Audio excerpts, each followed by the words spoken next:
विद्यार्थी मित्रांनो, नमस्कार. मी डॉक्टर गणेश कदम पुन्हा तुमच्या समोर या युट्यूबच्या माध्यमातून आलेलो आहे दुसरा विषय घेऊन. जसे की आपण पाहताय, पेटच्या मध्ये तुम्हाला मदत होईल अशा पद्धतीचे वेगवेगळे विषय घेऊन मी तुमच्या समोर आलेलो आहे. बेसिक सायन्स वगळता बाकीचा कॉमर्स असेल किंवा आर्ट्स असेल, इंटरडिसिप्लिनरी असेल किंवा अदर फॅकल्टीजचे जे काही सब्जेक्ट आहेत, तर ते सब्जेक्ट घेऊन मी तुमच्या समोर आलेलो आहे किंवा येतो आहे. आणि अगोदरच्या कालावधीमध्ये देखील तुम्ही विविध प्रकारचे विषय किंवा त्यासोबतचे जे काही व्हिडिओ आहेत तर ते तुम्ही बघितले असाल. तर आज आपण या व्हिडिओच्या माध्यमातून पुन्हा एक नवीन संकल्पना घेऊन म्हणजेच या राज्यशास्त्राच्या सोबत आलेलो आहोत. तर मित्रांनो, जे पेट एक्झामच्या बाबतीमध्ये असेल किंवा रिसर्चच्या बाबतीमध्ये असेल किंवा इव्हन पीजीचे जे काही विद्यार्थी आहेत राज्यशास्त्रातले, पॉलिटिकल सायन्सचे, तर त्यांच्यासाठी देखील हे PYQs अतिशय महत्वपूर्ण ठरणार आहेत. आणि यामध्ये जे काही प्रश्न विचारण्यात आलेले आहेत किंवा त्यामध्ये ज्याचे जे काही क्वेश्चन आन्सर किंवा अनालिसिस करण्यात आलेलं आहे, तर ते राज्यशास्त्राच्या विविध विद्यापीठाच्या अंतर्गत घेण्यात आलेल्या पेटच्या बाबतीमध्ये आपण चर्चा करत आहोत. त्यामध्ये अधिकचा वेळ न घालवता आपण डायरेक्ट प्रश्नावरती येऊया. तर त्या पहिला प्रश्न या पेटमध्ये विचारण्यात आलेला होता, खालीलपैकी कोणते संशोधनाचे वैशिष्ट्य नाही? मित्रांनो, हा जर रिसर्च मेथॉडॉलॉजीचा जरी प्रश्न असेल, तर ऍक्च्युली आपण रिसर्चच्या बाबतीमध्ये, पेटच्या बाबतीमध्ये किंवा PhD एंट्रन्स टेस्ट हे आपण क्वालिफाईड करणार आहोत. त्या अनुषंगाने हा रिसर्चचा पेपर त्यामध्ये विचारण्यात आलेला होता. आणि त्यामध्ये ऑप्शन देण्यात आले होते, कार्यकारण संबंध शोधणे, नवीन तथ्य स्वीकारणे आणि जुन्या तथ्यांची तपासणी करणे, वैज्ञानिक संशोधनावर भर, भविष्य सांगणे. एकूण 4 पर्याय त्यामध्ये दिले होते. आणि त्याचं जे काही इंग्लिशचं ट्रान्सलेशन आहे, तर जसं तुम्हाला योग्य वाटेल, समजा तुम्हाला या प्रश्नाचं इंग्लिशमध्ये जर तुम्हाला ट्रान्सलेशन पाहिजे असेल किंवा इंग्लिशमध्ये जर प्रश्न असेल आणि आपल्याला तो सर्च करायचा असेल, तर ते अधिक सोपं जावं यासाठी या तुम्हाला मी दोन्ही म्हणजे बाय लँग्वेज तुम्हाला ते व्हिडिओमध्ये समजावण्याचा, अनालिसिस करण्याचा प्रयत्न केला आहे. तर त्यामध्ये which of the following is not a characteristics of research. This is the first one question of political science pet exam 2024 मध्ये झालेल्या जे काही परीक्षेमध्ये हा प्रश्न पहिला विचारण्यात आला होता. आणि त्यामध्ये option A, finding casual relationships, acceptance of new facts and examination of old facts, C, emphasis on scientific research, and D, divination. हे एकूण 4 पर्याय अशा पद्धतीने विचारण्यात आले होते. तर जसं जसं आपण पुढे पुढे जात जाऊ, तर ते योग्य पद्धतीने आपण त्याचं अनालिसिस करणार आहोत आणि जेही तुम्हाला समजण्यासाठी सोपं जाईल. तर मित्रांनो, याचं करेक्ट जे आन्सर आहे तर ते आहे ऑप्शन डी, भविष्य सांगणे. म्हणजे हे त्याचं वैशिष्ट्य नाही. कारण कार्यकारण संबंध जो आहे तर आपण प्रायोगिक संशोधनामध्ये शोधत असतो किंवा त्या सहसंबंध निर्माण करण्याचा प्रयत्न आपण त्यामध्ये करत असतो. नवीन तथ्य स्वीकारणे आणि जुन्या तथ्यांची तपासणी करणे हे देखील संशोधनाचं वैशिष्ट्य आहे. आणि वैज्ञानिक संशोधनावर भर, जर आपण फंडामेंटल रिसर्च म्हणतो किंवा बेसिक रिसर्च म्हणतो किंवा जे क्वालिटेड रिसर्च आहे, तर या तिन्हांच्या मध्ये आपण त्याला काउंट करतो आणि हे त्याचे 3 वैशिष्ट्य आहेत. परंतु भविष्य सांगणे त्याच्यामध्ये हे त्याचं काय होऊ शकत नाही की वैशिष्ट्य होऊ शकत नाही. भाकीत करू शकतो आपण, परंतु त्यामध्ये भविष्य सांगणे हा त्याच्यामध्ये त्याचं उत्तर करेक्ट येऊ शकत नाही. म्हणून ऑप्शन डी हे त्याचं करेक्ट आन्सर आहे. प्रश्न दुसरा आहे, सामाजिक संशोधनामध्ये संशोधक कोणत्या घटकाला महत्व देतो? ए, वस्तुनिष्ठता, बी, सब्जेक्टिव्हिटी, सी, भावनात्मकता आणि ड, पूर्वग्रह. असे एकूण 4 प्रश्न मराठीमध्ये सुद्धा आहेत, इंग्रजीमध्ये सुद्धा आहेत. प्रश्नाचं ऍज इट इज ट्रान्सलेट इंग्लिशमध्ये सुद्धा आहे आणि मराठीमध्ये देखील आहे. तुमच्या सोयीनुसार तुम्हाला जे योग्य वाटेल त्या लँग्वेजचा तुम्ही वापर करू शकता आणि माझ्या पद्धतीनं जे मला योग्य वाटत जाईल तशा पद्धतीने मी अनालिसिस करणार आहे. तर यामध्ये जे काही 4 ऑप्शन आहेत त्याच्यामधून करेक्ट आन्सर जे आहे तर ते आहे ऑप्शन ए, वस्तुनिष्ठता. ही सामाजिक संशोधनामध्ये संशोधक या वस्तुनिष्ठतेला अधिक महत्व देतो. म्हणूनच की जे आपण समजा एखादी क्वेश्चनेर आहे, प्रश्नावली आहे, तर ती कोणत्याही व्यक्तीने किंवा एखाद्या मार्गदर्शकाने किंवा एखाद्या तत्वज्ञाने जर ती चेक केली तर ते सगळ्यांचं उत्तर जे आहे तर ते करेक्ट यायला पाहिजे. त्याला म्हणतात वस्तुनिष्ठता. किंवा इतर प्रकारची जी काही ऑब्जेक्टिव्हिटी आहे, सब्जेक्टिव्हिटी आहे, तर त्या गोष्टी त्याच्यामध्ये येणं गरजेचे आहे. त्यामुळे जर ऑप्शन जे आहे तर ए. आणि जर समजा ऑब्जेक्टिव्हिटी नसतं तर सब्जेक्टिव्हिटी त्याच्यामध्ये आन्सर कदाचित येऊ शकला असतं. त्यामुळे ऑप्शन ए हे करेक्ट आहे. त्यानंतर तिसरा प्रश्न आहे, गृहीतक म्हणजे काय? ए ऑप्शन आहे संशोधन पद्धती, बी ऑप्शन आहे संशोधन उद्दिष्टे, सी ऑप्शन आहे संशोधन अहवाल आणि डी ऑप्शन आहे संशोधनाचा संभाव्य शोध. तर हे जे काही गृहीतक आहे, हायपोथेसिस, ऍझम्पशन, जे आपण इंग्रजीमध्ये वाचतो, ऐकतो, ऍक्च्युली ते आपण शब्द उच्चारताना उच्चारतो, परंतु त्यामध्ये आपल्याला त्याचं करेक्ट आन्सर काय, मिनिंग काय किंवा त्याचे एम्स काय आहेत, त्याचे ऑब्जेक्टिव्ह काय आहेत, हे आपल्याला माहिती नसते. किंवा आपण सहजरित्या म्हणतो की आपण सॅम्पल म्हणतो किंवा जनसंख्या किंवा पॉप्युलेशन, ह्या जे काही आपण बोलत असताना वापर केलेला शब्दप्रयोग वेगळा आहे आणि रिसर्च मध्ये त्याचा ऍक्च्युली अर्थ वेगळ्या पद्धतीने आहे. त्यामुळे गृहीतक म्हणजे काय, तर ह्या जे काही ऑप्शन्स त्यामध्ये चार दिलेले आहेत, त्यातून करेक्ट आन्सर जे आहे तर ते आहे ऑप्शन डी, म्हणजे संशोधनाचा संभाव्य शोध. म्हणजे आपण हायपोथेसिस केलं असतं किंवा अशा पद्धतीने होईल हे आपण त्याच्यामध्ये मांडलेलं असतं. म्हणून possible finding of the research हे त्याचं डी ऑप्शन हे करेक्ट आहे. त्यानंतर आहे प्रश्न चौथा, संदर्भासाठी एपीएफ पद्धतीचा संपूर्ण फॉर्म द्या. म्हणजे जे काय आपण रेफरन्सेस किंवा संदर्भ ग्रंथसूची ज्याला आपण म्हणू किंवा बिब्लिओग्राफी म्हणू, तर ती देत असताना ती कोणकोणत्या स्टाईल मध्ये दिली जाते. तर त्याची एक एपीए ही एक स्टाईल आहे, पद्धत आहे, आणि त्याच्यामध्ये त्याचं लॉंग फॉर्म म्हणजे एपीए जे आहे तर त्याचं लॉंग फॉर्म त्याचं किंवा संपूर्ण फॉर्म द्या असं ते म्हटलेलं आहे. तर त्याच्यामध्ये method certified by American peoples association, American psychological association, American scientific association and American political association, एकूण 4 त्याचे उत्तर ऑप्शन विचारले होते. आणि त्यापैकी जे काही करेक्ट, आपलं एपीएस स्टाईल तर माहितीच आहे, तर त्यामुळे जे काही सायकोलॉजिकल असोसिएशन जे आहे, अमेरिकन सायकोलॉजिकल असोसिएशन, हे त्याचा फुल फॉर्म आहे आणि ते त्याचं करेक्ट आन्सर हे बी आहे. त्यानंतर आहे प्रश्न पाचवा, प्रश्नावली संशोधनाची गरज काय आहे. जी प्रश्नावली आहे तर त्या प्रश्नावली संशोधनामध्ये गरज काय आहे, तर तो आपण डेटा कलेक्शनसाठी वापरत असतो. तर त्यामध्ये ऑप्शन त्यांनी दिलेले होते की डेटा संकलनाचे साधन म्हणून वापरली जाते, विश्लेषणाचे साधन, समस्या तयार करण्याचे साधन आणि निरीक्षणाचे साधन, हे त्यांनी 4 अशा पद्धतीचे ऑप्शन दिलेले आहेत. तर त्यामध्ये त्याचं करेक्ट जे आन्सर आहे तर ते ए आहे, म्हणजे डेटा संकलन. म्हणजे जे आपण आपल्या उद्दिष्टाच्या नुसार जी काही आपण 4-5 मार्गदर्शकाच्या मार्गदर्शनाखाली जी काही आपण प्रश्नावली तयार करतो, तर त्या प्रश्नावलीच्या अंतर्गत माहिती गोळा करण्यासाठी आपल्याला मदत होते. म्हणून ऑब्जेक्टिव्ह जे आहेत, उद्दिष्टे जी आहेत, तर त्या उद्दिष्टाशी अनुसरून जी प्रश्नावली तयार करतो, तर ती प्रश्नावली तयार करण्यामागचा मुख्य उद्देश हा असतो की ती माहिती संकलित करणे, माहिती गोळा करणे, आणि त्यानंतर त्याची काही विश्लेषणाचं साधन हे होऊ शकत नाही किंवा समस्या तयार करण्याचे साधन ही प्रश्नावली होऊ शकत नाही. जेव्हा समस्या आपण विधान तयार करतो आणि रिसर्चच्या मध्ये किंवा संशोधनामध्ये लागतो, तेव्हा हे डेटा म्हणजे डेटा कलेक्ट करण्यासाठी, माहिती गोळा करण्यासाठी या प्रश्नावलीचा, क्वेश्चननेअरचा आपण काय करत असतो की वापर करत असतो. त्यामुळं ए ऑप्शन हे त्याचं करेक्ट आहे. मित्रांनो, प्रश्न आहे 6वा, ग्रंथसूची म्हणजे काय. What is the bibliography. मग अशी उल्लेख केल्याप्रमाणे की संदर्भ ग्रंथसूची, ग्रंथसूची अशाला 2-3 शब्द आहेत किंवा रेफरन्सेस ज्याला आपण म्हणतो. तर ते ग्रंथसूची म्हणजे नेमकं काय, तर त्यामध्ये ऑप्शन दिलेत, ए संदर्भ साहित्याचे पुनर्मूल्यांकन, बी मध्ये वापरलेल्या माहितीसाठी संशोधकांना दिलेले नाही विशेषतः संशोधन, आणि संशोधकांनी संशोधनासाठी वापरलेल्या पुस्तकांची यादी आणि सट्टा गृहीतकांची यादी. तर त्यामध्ये जे काही कोणता फॉन्ट तुमच्यामध्ये ओपन होत नसेल किंवा त्यामध्ये जर काही स्पेलिंग मिस्टेक असतील तर ते आपण ऍडजस्ट करून त्या जे प्रश्न आहेत त्या प्रश्नाशी रिलेटेड आपण त्याचे ऑप्शन्स घेऊया. आणि ग्रंथसूची म्हणजे काय, तर त्याचं करेक्ट आन्सर आहे ऑप्शन सी, संशोधकांनी संशोधनासाठी वापरलेल्या पुस्तकांची यादी. तर मित्रांनो, यामध्ये आपण ज्याला फुट नोट म्हणतात किंवा तळटीपा म्हणून जे आहे, तर पूर्वी असायचं की पहिलं पेज आहे, त्यामध्ये जर समजा आपण एखाद्या पुस्तकाचं नाव आहे, समजा संशोधन पद्धती हे पुस्तक आपण राम आहुजा यांचं वापरलं किंवा प्रदीप आगलावे किंवा आह साळुंके किंवा वीरा भिंताडे यांचं जर आपण पुस्तक जर वापरले असेल आपल्या संशोधनामध्ये, त्या बुक्सचा रेफरन्स केल्याच्या नंतर फुटनोट मध्ये, तळटिपेमध्ये आपण त्याचं इसवी सन, पुस्तकाचं नाव आणि लेखक आणि त्याचे जे काही 1, 2, 3 असे नंबर त्यामध्ये दिले जायचे, तर तशा पद्धतीने आपण वापरायचो. परंतु ती पद्धत अपडेटेड करून पुन्हा अजून आपण या एपीएस स्टाईल मध्ये रेफरन्सेस, बिब्लिओग्राफी देत असतो.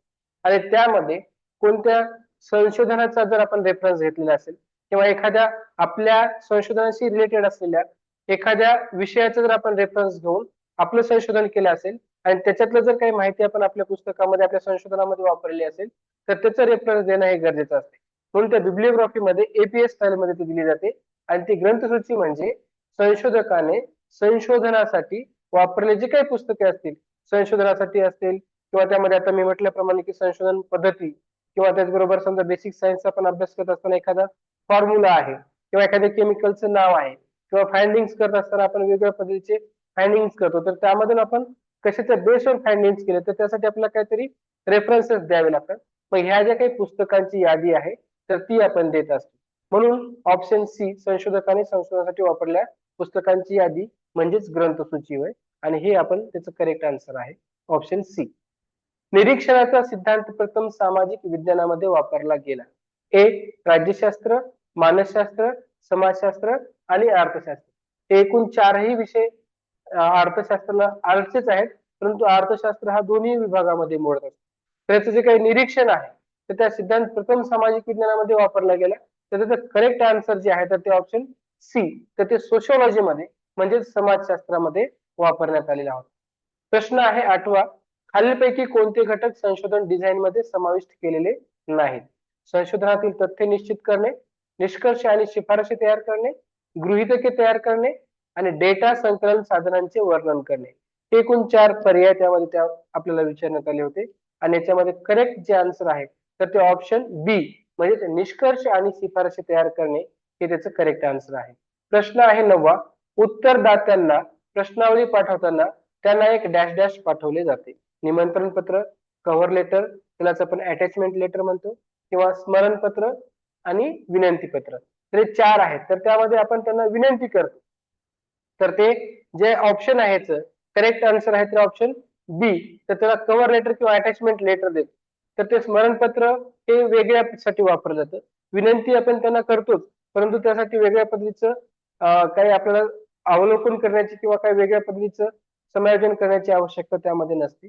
आणि निमंत्रण पत्र हे आपण कशासाठी वापरतो तर ते आपल्याला ज्ञात आहेच. त्यामुळं जे काही आपण एखाद्या उत्तरदाता आहे तर त्या उत्तरदात्याकडून आपल्याला माहिती मागवायची आहे आणि ती माहिती मागवत असताना त्यांच्याकडून आपल्याला उत्तर अपेक्षित असल्यामुळे आपण त्यांना काय करतो की आपलं जे काही अटॅचमेंट लेटर आहे किंवा आपलं जे काही संशोधन कशा पद्धतीने चालू आहे, कुठं चालू आहे, ही जी काही बेसिक माहिती त्या लेटरमध्ये असते तर तशा पद्धतीचं लेटर आणि त्याच्याशी जोडून आपली एक प्रश्नावली असेल तर ती आपण पाठवत असतो. मग ऑप्शन बी कव्हर लेटर हे त्याचं करेक्ट आन्सर आहे. आणि विनंती वजा आपण त्यांना सूचनाही करत असतो, तर त्या सगळ्या गोष्टी त्यामध्ये येतात. पण त्याचं जे काही रिलेटेड आन्सर आहे तर ते ऑप्शन बी. संशोधन जर्नलचा प्रभाव घटक त्याच्या डॅश डॅश द्वारे दर्शविला जातो. अतिशय सोपा प्रश्न आहे. तर ते गुणवत्ता, मर्यादा, खर्च आणि लोकप्रियता. तर त्यामध्ये impact factor of a research journal is indicated by it's dash dash, the quality, limitations, cost and popularity. तर त्याचं करेक्ट आन्सर आहे ऑप्शन ए म्हणजे दी क्वालिटी. तर त्याच्या गुणवत्तेवर एखादं जर्नल आहे किंवा एखादं साप्ताहिक असेल किंवा मासिक असेल किंवा सहामाही असेल तर त्यामधून जे काही प्रभाव घटक त्याच्या कशावर तर त्याच्या क्वालिटीवर अवलंबून आहे.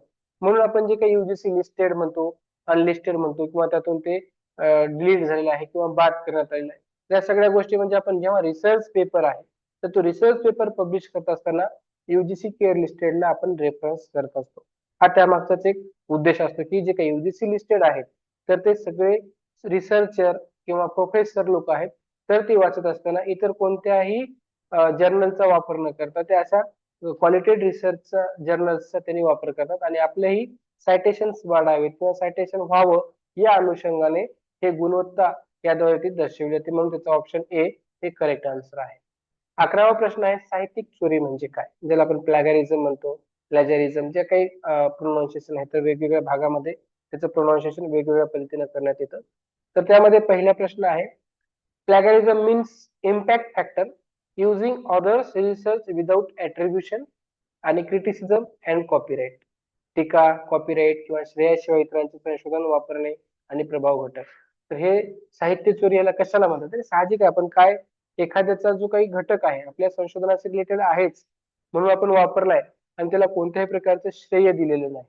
समजा एखादा विद्यार्थी आहे, रिसर्च करतो आणि त्यानं माझ्या साहित्याचं किंवा माझ्या थेसिसचा त्यानं काही भाग घेतलेला आहे आणि त्याच्या खाली त्याचं म्हणजे मला जे काही श्रेय द्यायला पाहिजे की गणेश कदम यांचा रेफरन्सेस घेतलेला आहे किंवा यांच्या थेसिस मधून हा भाग घेतलेला आहे किंवा हा भाग या ठिकाणी वापरलेला आहे, असं जर दिलं तर ते प्लॅगॅरिझम मध्ये येत नाही. परंतु या ठिकाणी ते श्रेयाशिवाय जर इतरांचं संशोधन केलं तर आपलं काय ठरू शकतं की ते चोरी ठरू शकते. म्हणून ऑप्शन बी हे त्याचं करेक्ट आन्सर आहे. 12वा प्रश्न आहे मित्रांनो, योग्य क्रम ओळखा. संशोधन करताना या चरणांचा समावेश होतो. तर जे काही स्थायी संशोधन उद्दिष्टे आणि गृहीतके, पद्धती, संशोधन समस्या ओळखणे, संकलन आणि डेटाचे विश्लेषण, निकाल आणि चर्चेचे विधान. तर तुमच्या समोर हे प्रश्न दिसतच असेल आणि याच्यातून आपलं जे काही करेक्ट आन्सर आहे तर ते आपल्याला सोपं जातं की ते जेव्हा आपल्या समोर असतं आणि त्याचं कॅल्क्युलेशन करावं लागतं किंवा जे काही आपण मांडतो म्हणजे पहिलं काय दुसरं काय तर ते समोर असेल तर अजून मी वाचण्यापेक्षा ते तुम्हाला पाहून ते सोपं जाऊ शकतं. आणि ऑप्शन ए ते 3 1 2 4 5 असं त्याचं सिक्वेन्स आहे. नेक्स्ट क्वेश्चन आहे, खालीलपैकी कोणते संशोधन सुरू करण्यासाठी प्रारंभिक अनिवार्य आवश्यकता आहे? Which of the following is an initial mandatory requirement for pursuing research? Option A research design, option B research question, option C deciding about the data analysis procedure, and option D formulation of research hypothesis. आणि याचं correct answer आहे मित्रांनो option B. म्हणजे काही संशोधन प्रश्न आहे research question हे आवश्यक आहे. जर समजा आपण खूप माहिती डेटा केलेली आहे, मग एखाद्या फिजिक्स मधली केली, केमिस्ट्री मधली केली, बायोलॉजी मधली केली आणि ऍक्च्युली आपल्याला बॉटनी मध्ये रिसर्च करायचं आहे आणि मग त्यामध्ये जर आपण क्वेश्चनच किंवा जे काही स्टेटमेंट ऑफ क्वेश्चन आहे ते जर तयार केले नाही किंवा आपलं जे काही संशोधनाचं जे काही संशोधन समस्या आहे, समस्या विधान आहे ते जर आपलं फायनल नाही झालं तर आणि आपण रिसर्च करायला लागलो की फिजिक्स मध्ये हे बरोबर आहे ते मग ते घेतलं ते लिहिलं तर ते योग्य ठरू शकत नाही. म्हणजे करेक्ट आन्सर जे आहे ते संशोधन प्रश्न त्याला म्हणतो आपण रिसर्च क्वेश्चन किंवा स्टेटमेंट ऑफ क्वेश्चन किंवा समस्या विधान. तर ते जेव्हा आपल्याला प्राप्त झालं किंवा आपण ते एक वेळा फायनल केलं तर ते फायनल केल्याच्या नंतर आपण पुढे आपल्या रिसर्चला सुरुवात करू शकतो. मग त्याचे ऑब्जेक्टिव्ह झाले, ऑब्जेक्टिव्हच्या नंतर परिकल्पना आल्या, गृहीतके आले, त्याच्या व्याख्या, जनसंख्या, नमुना ह्या सगळ्या गोष्टी त्यामध्ये येत जातात. नेक्स्ट क्वेश्चन आहे, खालीलपैकी कोणते संशोधनाचे मुख्य उद्दिष्ट आहे? संशोधनाचा मुख्य उद्दिष्ट पूर्वी पण विचारला होता आणि परत सुद्धा विचारला, पण त्यामध्ये जे काही ऑप्शन दिलेले आहेत तर ते वेगवेगळ्या पद्धतीचे आहेत. आणि हे ऑप्शन आहे साहित्याचा आढावा घेणे, आधीच ज्ञात असलेल्या गोष्टींचा सारांश देण्यासाठी, शैक्षणिक पदवी मिळवण्यासाठी, नवीन तथ्य शोधणे किंवा ज्ञात तथ्यांचे नवीन अर्थ लावणे.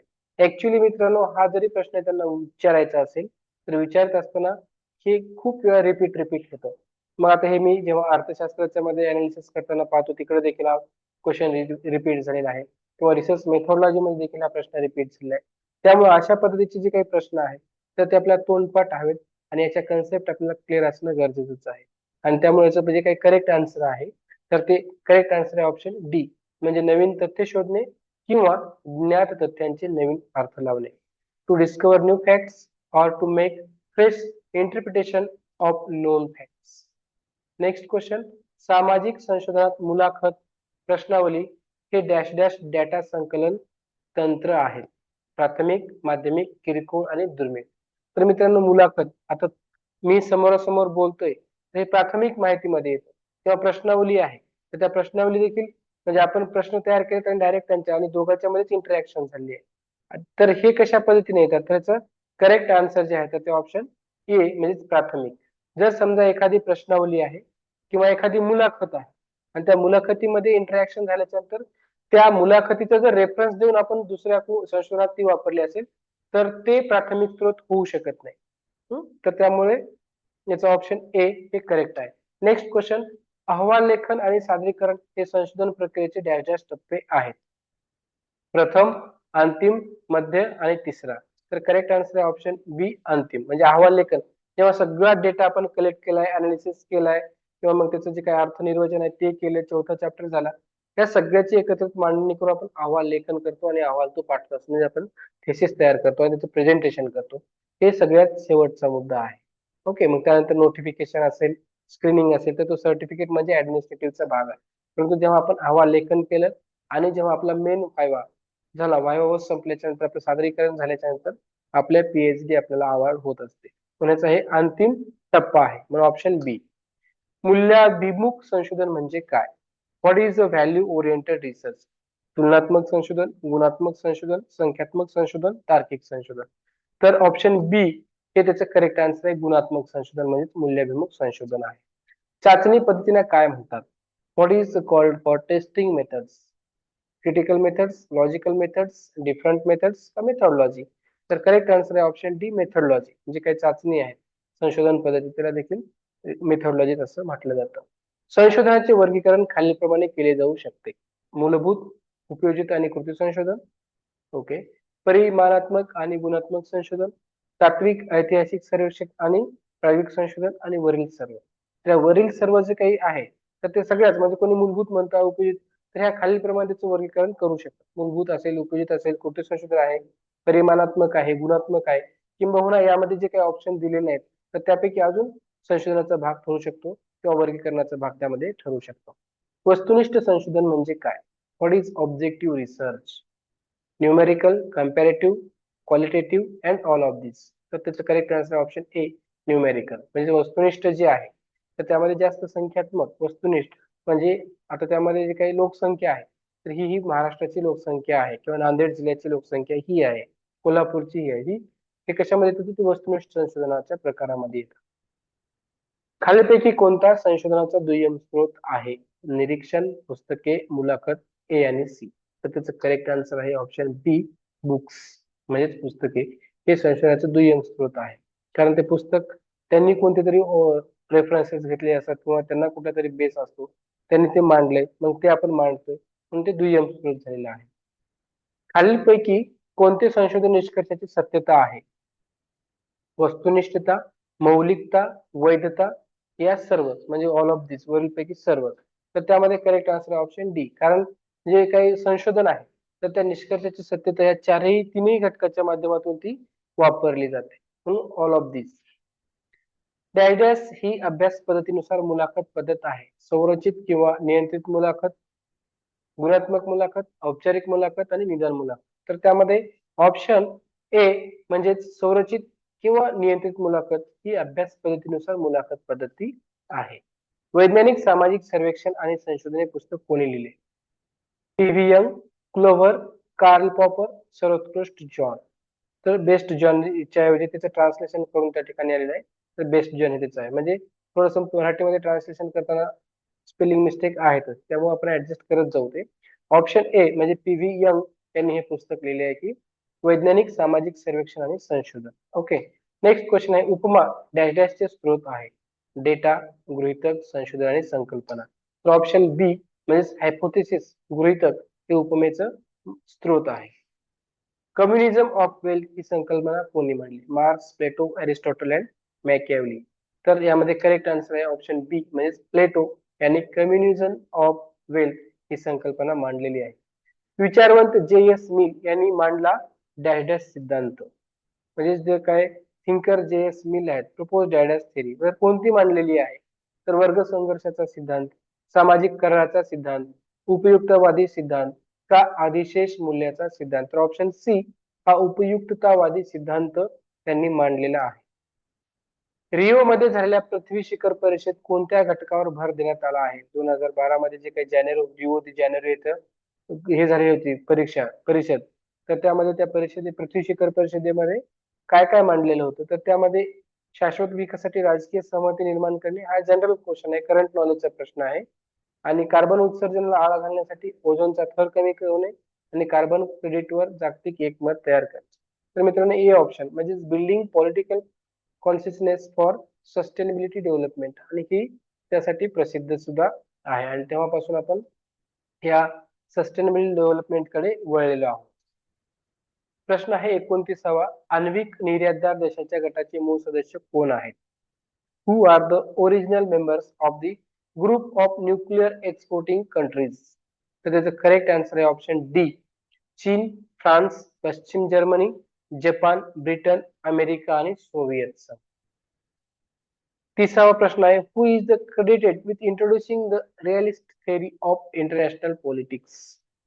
PH Carr, Hans Morgenthau, Henry Fayol and Wood. तर याचं करेक्ट आन्सर आहे ऑप्शन बी, हॅन्स मार्गेन्था. आशियानचे संस्थापक देश डॅश डॅश आहेत? त्यामध्ये करेक्ट आन्सर आहे option C, Indonesia, Malaysia, Philippines, Singapore and Thailand हे आशियानचे संस्थापक देश आहेत. लुक ईस्ट पॉलिसी खालीलपैकी कोणत्या पंतप्रधानांनी तयार केली होती? तर त्यामध्ये राजीव गांधी, के गुजराल, मनमोहन सिंग आणि पी.व्ही. नरसिंहराव. तर जेव्हा ही लुक ईस्ट पॉलिसी आहे तर ते इसवी सनाच्या बाबतीमध्ये जर बघितलं तर ते आहे पी.व्ही. नरसिंहरावांनी मांडली.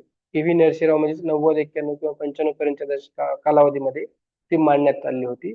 जेव्हा आपण उखाजा हे धोरण स्वीकारलं होतं तर तेव्हाच ही पॉलिसी देखील मांडलेली आहे. म्हणून ऑप्शन सी पी.व्ही. नरसिंहराव म्हणजे पंतप्रधान ते पी.व्ही. नरसिंहराव होते. The book thoughts on Pakistan written by. तर थॉट्स ऑन पाकिस्तान हे पुस्तक कोणी लिहिलेलं आहे? बी.आर. आंबेडकर, पंडित नेहरू, R.A. लोहिया का जयप्रकाश नारायण. तर त्यामध्ये हे व्यक्ती कोण आहेत आणि त्यांनी त्या कोणत्या विचारावर त्यांचं मत मांडलेलं आहे त्यावरून जर बघितलं तर ते करेक्ट आन्सर आहे त्याचं बी.आर. आंबेडकर. त्यांनी जे काही थॉट्स ऑन पाकिस्तान असेल किंवा त्यातली जी काही पॉवर्टी आहे, गरिबी आहे, तर हे मांडण्याचा प्रयत्न केलाय. आणि त्यांचं जे काही कम्पॅरेटिव्हली थिअरी आहे किंवा कम्पॅरेटिव्हली स्टडी आहे ते बघून त्यांचे चांगले घटक घेण्याचा प्रयत्न केला होता आणि हे त्यांनी त्या काळामध्ये मांडलेलं. खालीलपैकी कोणता विचारवंत अभिजात राजकीय सिद्धांताशी संबंधित आहे? गॅब्रिएल आल्मंड, रॉबर्ट डाहुल, डेव्हिड इट्स्टन आणि प्लेटो. तर करेक्ट आन्सर आहे प्लेटो. तर हा विचारवंत अभिजात राजकीय सिद्धांताशी संबंधित आहे म्हणजे राजकीय घटना किंवा राजकीय विचारावर त्यांनी विचार विमर्श केलेले आहे. खालीलपैकी कोणते आधुनिक उदारमतवादी राज्याचे वैशिष्ट्य आहे? जागतिकीकरण, हस्तक्षेपाच्या धोरणाला विरोध, कल्याणकारी राज्य आणि उदारीकरण. तर चारही वेगवेगळ्या संकल्पना त्यामध्ये मांडण्यात आलेल्या आहेत. तर त्यापैकी आधुनिक उदारमतवादी राज्याचं वैशिष्ट्य काय किंवा राष्ट्राचं वैशिष्ट्य काय असं त्यांना म्हणायचं आहे. तर त्यामध्ये करेक्ट आन्सर जे ऑप्शन सी, तर कल्याणकारी राज्याची भूमिका ज्या धोरणामध्ये मांडलेली असेल तर ते त्या आधुनिक उदारमतवादी राज्याचं धोरण किंवा वैशिष्ट्य ठरू शकतं. किंवा जागतिकीकरण जे आहे तर त्या जागतिकीकरणाचा जो स्कोप देतो किंवा जो काही त्याला महत्व देतो ते देखील त्याच्यामध्ये येऊ शकतं. त्यानंतरचा प्रश्न आहे 36वा. काँग्रेस व्यवस्था ही खालीलपैकी कोणत्या काळात अस्तित्वात होती? काँग्रेस व्यवस्था, Congress system existing during which of the following. त्यामध्ये ऑप्शन दिलेत 2011 ते 14, 52 ते 67, 14 ते 19, 19 ते 14. तर साधारणतः काही ऑप्शन्स मध्ये पंचवार्षिक योजना किंवा जे काही लोकसभा असेल किंवा विधानसभा असेल तर तो कालावधी दिलेला आहे. आणि त्यामध्ये बी ऑप्शन जे दिले ते 1952 ते 67 हे थोडस वेगळं आहे. ऍक्च्युली त्यांना 52 ते 57 द्यायचं असू शकतं.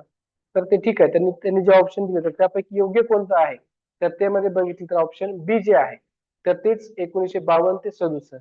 तर हे त्यांनी दिले तर त्या कालावधीमध्ये काँग्रेस सिस्टीम जी आहे तर ती त्या काळामध्ये अस्तित्वामध्ये होती. त्यानंतरच्या कालावधीमध्ये होतीच परंतु काही काळ आता 14 ते 19 म्हटलं तर जे काही काँग्रेस सोडून म्हणजे बीजेपी पुरस्कृत जे काही महायुती होती तर तो काळ त्यामध्ये अस्तित्वात होता. किंवा 11 ते 14 जर म्हटलं तर हा पंचवार्षिक योजनेमध्ये लोकसभा यामध्ये झालेली नाही. 11 ते 14 मध्ये काँग्रेसच होतं पण त्याच्या 9 ते 14 हे त्याच्यामध्ये करेक्ट आन्सर दिलेलं नाही. आणि 19 ते 24 मध्ये आता बीजेपीचा 14, 19, 24 हे जसं मांडलेलं आहे परंतु 1952 पासून सलग 67 पर्यंत हा काँग्रेसचा कालावधी होता. 36वा प्रश्न. Which of the following caste was known as the dominant caste in the political process? तर त्यामध्ये खालीलपैकी कोणत्या जातीला प्रभुत्वशाली जात म्हणून राजकीय प्रक्रियेत ओळखले जात नाही? थोडासा कन्फ्युजनचा प्रश्न आहे. आणि त्यामध्ये कास्टचे नाव आहेत कुर्मी, गुर्जर, पाटीदार आणि बेरवा. या चार पैकी जे आहे तर ती पाटीदार या समाजाला राजकीय प्रक्रियेमध्ये ओळखले जात नाही. म्हणूनच मोठं आंदोलन मागे झालं होतं की पाटीदार समाजाचं तर ते त्यासाठी प्रचलित आहे. 38वा प्रश्न आहे. यापैकी कोणत्या संस्था ब्रेटन वुड्स संस्था मानल्या जातात? Bank of America, reserve bank of India, आशियाई विकास बँक, आंतरराष्ट्रीय नाणेनिधी आणि जागतिक बँक. तर त्यामध्ये करेक्ट आन्सर आहे तर ऑप्शन डी. आणि ही वुड्स संस्था म्हणजे सर्वोच्च संस्था ही मानली जाते. इंटरनॅशनल IMF किंवा वर्ल्ड बँक ज्याला म्हणतो IMF आणि वर्ल्ड बँक. तर ह्या वर्ल्ड बँक असेल किंवा IMF असेल तर ती काय करतात की इतर बँकांना लोन देण्याचं कार्य करतात. म्हणून ह्या वुड्स संस्था म्हणजे शिखर संस्था त्या मानल्या जातात Britain. Gender budget statement was first introduce in which year budget. तर कोणत्या वर्षामध्ये बजेट सादर करण्यात आले होते? कोणत्या वर्षाच्या बजेटमध्ये? 1971, 72. तर त्यामध्ये चार ऑप्शन दिलेले आहेत 5, 6, 14, 15, 19, 20. तर करेक्ट आन्सर ऑप्शन बी 2005-6 या बजेटमध्ये जेंडर बजेट स्टेटमेंट ह्या सर्वप्रथम मांडण्यात आलेलं होतं. 40वा प्रश्न आहे, शास्त्रीय व्यवस्थापन चळवळीत जनक म्हणून कोणाला ओळखले जाते? Frederick W Taylor, Henri Fayol, J D. Mooney and Elton Mayo. तर ऑप्शन ए, तर फ्रेडरिक डब्ल्यू टेलर जे आहेत तर त्यांनाच या शास्त्रीय व्यवस्थापन चळवळीचे जनक म्हणून ओळखलं जातं. 41वा प्रश्न आहे, संघटनेच्या अभिजात सिद्धांताविरुद्ध मुख्य टीका कोणती आहे? मानवी घटकावर अधिक भर दिला आहे. तर यामध्ये असे प्रश्न दिलेत आणि त्यामध्ये परत अजून योग्य कोड निवडा असं त्यांनी सांगितलेलं आहे. 1, 2, 3, 2, 3 अशा पद्धतीने दिलेत. तर त्याचं करेक्ट आन्सर जे आहे ऑप्शन सी म्हणजे 2, 3, 4 हा यांत्रिक सिद्धांत आहे आणि मानवी घटकांकडे दुर्लक्ष केले आहे. संघटनेची काही तत्वे परस्पर विरोधी आहेत आणि अस्पष्टता तत्वांच्या उपयुक्ततेवर प्रश्न निर्माण करते, हे त्याचं करेक्ट आन्सर आहे. प्रश्न आहे मित्रांनो 42वा. The Supreme Court of the United Kingdom was formally established on 1st October 2005, 1st October 2009, 1st October 2014 and 1st October 2019. तर त्याचं करेक्ट आन्सर जे आहे तर ते आहे ऑप्शन बी 1 ऑक्टोबर 2009 मध्ये 1 ऑक्टोबर 2009 ला या युनायटेड किंगडमच्या सर्वोच्च न्यायालयाची औपचारिक स्थापना या 1 ऑक्टोबर 2009 रोजी करण्यात आलेली होती. Which among the following comes under the scope of comparative politics and government? Political institutions, political behavior, political experiences and all of this. म्हणजे यापैकी सर्व हा एक घटक त्यांनी आपल्यासमोर मांडलेला आहे आणि त्याची काही राजकीय संस्था असेल, राजकीय अनुभव असतील किंवा राजकीय वर्तन असेल तर हे तुलनात्मक राजकारण आणि सरकारच्या कार्यक्षेत्रामध्ये या सर्व गोष्टी त्यामध्ये येतात. म्हणून यापैकी सर्व हे घटक त्यामध्ये मानलं गेलेलं आहे. In which year did Nepal become a federal democratic Republic? 2001, 2004, 2008 का 2012 या कोणत्या वर्षी नेपाळ एक संघीय लोकशाही प्रजासत्ताक बनलेला आहे? तर ते आहे ऑप्शन सी म्हणजे 2008 ला. तर हा जो काही प्रश्न विचारलेला आहे तर ते लोकशाही प्रजासत्ताक बनलं किंवा लोकशाही जी काही मूल्य आहेत किंवा एक संघीय लोकशाही आहे तर हा राज्यशास्त्राचा भाग आहे. ऍक्च्युली हा प्रश्न राज्यशास्त्रामध्ये पण येऊ शकतो किंवा आलेलाच आहे आणि जनरल नॉलेज किंवा करंट नॉलेज जे आहे तर त्यामध्ये देखील तो प्रश्न कन्वर्ट करता येऊ शकतो. परंतु आपल्याला जे काही करंट नॉलेजचं जर नॉलेज असेल तर आपण ह्या प्रश्नांची उत्तरं किंवा जनरल नॉलेज मधून आपण ती देऊ शकतो. प्रश्न आहे 45वा. Who was the first woman prime minister of a country Sri Lanka? तर श्रीलंका देशाच्या पहिल्या महिला प्रधानमंत्री कोण होत्या? चंद्रिका कुमारतुंगा, चंद्रा करुणारत्ने, श्रीमाव भंडारनायके का सुमेधा जयसेना? तर त्याचं करेक्ट आन्सर जे आहे तर ते आहे ऑप्शन सी श्रीमाव भंडारनायके या पहिल्या पंतप्रधान महिला पंतप्रधान या श्रीलंकेच्या होऊन गेलेल्या आहेत. खालीलपैकी कोणती नियुक्ती भारताच्या राष्ट्रपतीद्वारे केली जात नाही? राज्यांचे राज्यपाल, विरोधी पक्षनेता, भारताचे सरन्यायाधीश, उच्च न्यायालयांचे मुख्य न्यायाधीश. तर ऑप्शन बी म्हणजेच विरोधी पक्षनेता जे आहे तर ते यांची नियुक्ती भारताच्या राष्ट्रपतीद्वारे केली जात नाही. कारण आपण जे काही राज्य आहेत तर त्या सगळ्याच राज्यांची राज्यपाल जे आहेत तर त्या राज्यपालांची नियुक्ती हे राष्ट्रपतीद्वारेच केली जाते. त्या सरन्यायाधीश असतील किंवा उच्च न्यायालयाचे मुख्य न्यायाधीश असतील तर त्या सगळ्यांची नियुक्ती जी आहे तर ती राष्ट्रपतीद्वारे केली जाते. परंतु विरोधी पक्ष नेता यांची नियुक्ती ही राष्ट्रपतीद्वारे केली जात नाही. स्वतंत्र भारतातील राज्याच्या पहिल्या महिला राज्यपाल कोण होत्या? तर त्याचं करेक्ट आन्सर आहे ऑप्शन ए श्रीमती सरोजिनी नायडू या स्वतंत्र भारतातील राज्याच्या पहिल्या महिला राज्यपाल होऊन गेलेल्या आहेत.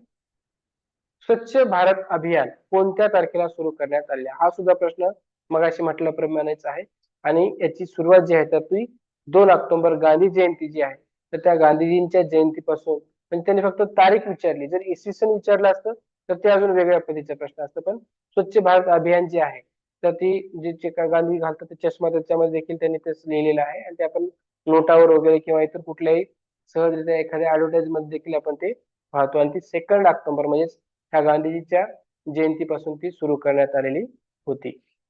49वा प्रश्न आहे.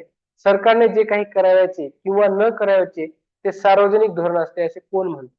एरिस्टॉटल, थॉमस आर डाय, कौटिल्य आणि थॉमस पेन असे 4 ऑप्शन त्यामध्ये आहेत आणि त्याचं correct answer option B Thomas R dye.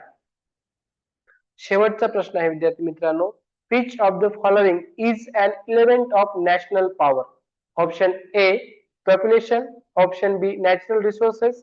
And option C, military power. And option D, all of these. म्हणजे खालीलपैकी कोणता राष्ट्रीय सत्तेचा घटक आहे? लोकसंख्या, नैसर्गिक साधन संपत्ती, लष्करी सत्ता आणि यापैकी सर्व. तर त्याचं करेक्ट आन्सर आहे ऑप्शन डी. म्हणजे हे जे काही लोकसंख्या असेल, नैसर्गिक साधन संपत्ती असेल, लष्करी सत्ता असेल, लोकशाही असेल, एकसंघीय लोकशाही असेल किंवा नीतितत्वे असतील, नीतिमूल्य असतील, संविधान असेल, या सगळ्या गोष्टी त्यामध्ये इन्क्लूड आहेत आणि या राष्ट्रीय सत्तेचे ते घटक होऊ शकतात. आणि यामध्ये फक्त 4च ऑप्शन दिले होते आणि त्यामध्ये 3 हे त्याच्याशी रिलेटेड दिलेत, म्हणून त्यामध्ये करेक्ट आन्सर त्याचा आहे ऑप्शन डी, यापैकी सर्व. मित्रांनो, हा जो काही सेट होता तर त्यामध्ये या शिवाजी विद्यापीठामध्ये हा सेट विचारण्यात आलेला होता. तर अशा पद्धतीचे जे काही प्रश्न आहेत, आता समजा मगाशीचा जो काही प्रश्न आहे लोकसंख्या असेल, त्या एकाच मुद्द्यावरती राज्यशास्त्र असेल, समाजशास्त्र असेल, अर्थशास्त्र असेल किंवा इतर प्रकारचे जे काही आर्ट साइडचे जे काही विषय आहेत, तर त्या एका मुद्द्यावरतूनच आपल्याला एक तासाचा व्हिडिओ आपण बनवू शकतो. परंतु आपल्याला जे काही पीवायक्यूज आपण फक्त पाहत आहोत, तर त्या पीवायक्यूज मध्ये आपल्याला थोडस वेळेचं लिमिटेशन्स आहे. कारण आपण जे काही नोटबुक आहे किंवा एखाद्या स्क्रीनशॉटच्या माध्यम आपण वापरत असतो, मोबाईलवर आपण जर बघत असू, तर आपल्याला कमी कालावधीमध्ये एक सेट पूर्ण करणं गरजेचं असतं. त्यामुळे मी कमी कालावधीमध्ये आणि ज्या काही त्यामध्ये आलेल्या ज्या काही कन्सेप्ट आहेत, समजा पॉप्युलेशन आहे, नॅचरल रिसोर्सेस आहेत, तर नैसर्गिक साधन संपत्तीमध्येच आपल्याला जवळपास 8 लेक्चर अशा अर्ध्या तासाचे आपण करू शकतो किंवा अजून कोणाला जर जास्त नॉलेज असेल तर आपण त्यामध्ये त्यांची माहिती इन्क्लूड करू शकतो. ते डिपेंड करतं ऑन पर्सन. तर त्यामुळं आपण जर हे सगळं जर त्यामध्ये घेत बसलो तर आपल्याला वेळेचं थोडस म्हणजे बंधन पाळणं गरजेचं आहे. कारण कमी कालावधीमध्ये जर आपल्याला एखादा घटक पूर्ण करता येत असेल तर तोच जे काही स्किल आहे तर ते माझ्याकडून वापरण्यात येत आहे किंवा त्याचाच मी वापर करण्याचा प्रयत्न करत आहे, जेणेकरून तुमच्यापर्यंत पेजच्या बाबतीमध्ये असेल किंवा रिसर्चच्या बाबतीमध्ये असेल किंवा पीजीच्या स्टुडंट्सला मदत करण्याच्या बाबतीमध्ये असेल, किंबहुना जे काही जनरल नॉलेज आहे, आता मगाशी जे काही नेपाळचा प्रश्न असेल किंवा जे काही स्वच्छता मोहीम असेल किंवा स्वच्छ अभियान असेल, तर या सगळ्या गोष्टी त्यामध्ये इन्क्लूड होणं गरजेचं आहे आणि हे जनरल क्वेश्चन्स आहेत. परंतु सुरुवातीचे असे काही क्वेश्चन्स त्यामध्ये आपण जवळपास 10 पर्यंत असे बघितले की ते रिसर्च वरती डिपेंड होते आणि या सगळ्याच बाबतीमध्ये सगळ्याच प्रकारचं नॉलेज आपल्याकडे असणं गरजेचं आहे. ठीक आहे, तर या ठिकाणी आपण थांबूया. पुन्हा भेटूया, पुन्हा अजून दुसऱ्या अशाच पद्धतीच्या दुसऱ्या विषयासह.